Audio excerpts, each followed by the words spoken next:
ഈ അടുത്തിടെ ക്ലാസ്സിൽ ഞാൻ എന്താണ് എസ്തറ്റിക്സ് എന്ന് ചോദിച്ചപ്പോൾ നമ്മുടെ ഒരു സ്റ്റുഡൻറ്റ് പറഞ്ഞു ബാഗി ജീൻസ് ഇടുന്നതാണ് എസ്തറ്റിക്സ് എന്ന്.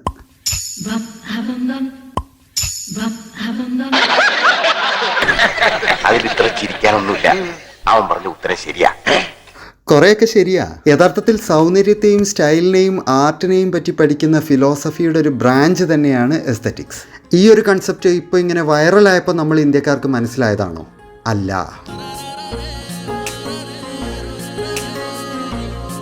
പതിറ്റാണ്ടുകൾക്ക് മുൻപ് തന്നെ എസ്തറ്റിക്സിൻ്റെ കാര്യത്തിൽ നമ്മൾ മുന്നിലാണ്.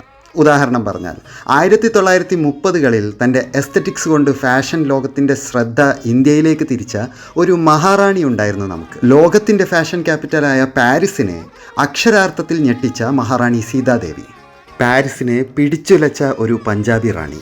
പഞ്ചാബിലെ കപൂർത്തലയിലെ പ്രിൻസായിരുന്ന കരംജീത് സിംഗ് തൻ്റെ പത്നിയായ സീതാദേവിയുമായി ഇടയ്ക്കിടയ്ക്ക് പാരീസിൽ കറങ്ങാനെത്തും.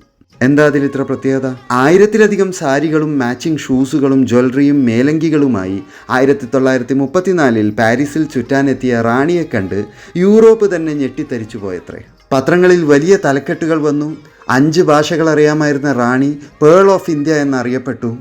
മാംബോഷെ, മാഡം ഗ്രസ് പോലുള്ള അന്നത്തെ വൻകിട ഡിസൈനേഴ്സിൻ്റെ വസ്ത്രങ്ങളും കാർട്ടിയർ, ബൂഷ്റോൺ പോലുള്ള ജ്വല്ലറി ഡിസൈൻസും റാണി സാധാരണയായി ഉപയോഗിച്ചിരുന്നു. സെസിൽ ബിറ്റോൺ, മൻറേ പോലുള്ള വൻകിട ഫോട്ടോഗ്രാഫേഴ്സ് റാണിയുടെ ഫോട്ടോഷൂട്ടിനായി ഊഴം കാത്തു നിന്നു. ഇന്ത്യൻ സ്ത്രീകൾ, എസ്പെഷ്യലി റോയൽ വിമൻ, മുഖാവരണമണിഞ്ഞ് മാത്രം ഫോട്ടോയ്ക്ക് പോസ്റ്റ് ചെയ്തിരുന്ന കാലഘട്ടത്തിലാണ് ഫാഷൻ മോഡലുകളെ വെല്ലുന്ന തരത്തിൽ റാണിയുടെ ഫോട്ടോഷൂട്ട് നടന്നത്. അമേരിക്കൻ വോഗ് മാഗസിൻ അവരെ സെക്കുലാർ ഗോഡസ് എന്ന് വിശേഷിപ്പിച്ചു. ലോക ഫാഷൻ നിൽക്കുന്നതിൻ്റെ 1-2 പടി മുകളിലായിരിക്കാം റാണിയുടെ ഫാഷൻ സെൻസ്.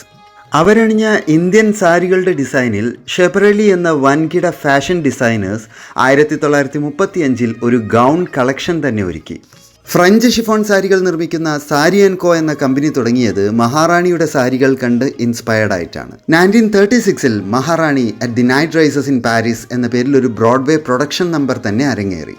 പരിപൂർണയായ മഹാറാണി, പാരീസ് നിങ്ങളുടെ കാൽച്ചുവട്ടിലാണെന്ന് പാരീസുകാർ തന്നെ മഹാറാണിയെ വാഴ്ത്തിപ്പാടി. 25 വയസ്സിനുള്ളിൽ തന്നെ ഒരു ഗ്ലോബൽ ഐക്കണായി മാറിയ മഹാറാണി സീതാദേവി പിന്നീട് അങ്ങോട്ട് സ്വൈര്യജീവിതം നയിച്ച് 2002 തൻ്റെ 87ാമത്തെ വയസ്സിൽ മരണപ്പെടുകയാണ് ഉണ്ടായത്. റോസ് ഓഫ് ഇന്ത്യ എന്നുകൂടി അറിയപ്പെട്ട അവരെ പറ്റിയുള്ള ഡീറ്റെയിൽഡ് വീഡിയോ നമ്മുടെ യൂട്യൂബ് ചാനലിലുണ്ട്. ലിങ്ക് ഞാൻ ഡിസ്ക്രിപ്ഷനിൽ കൊടുത്തിട്ടുണ്ട്. And you heard it on Thought Fox by Ramees.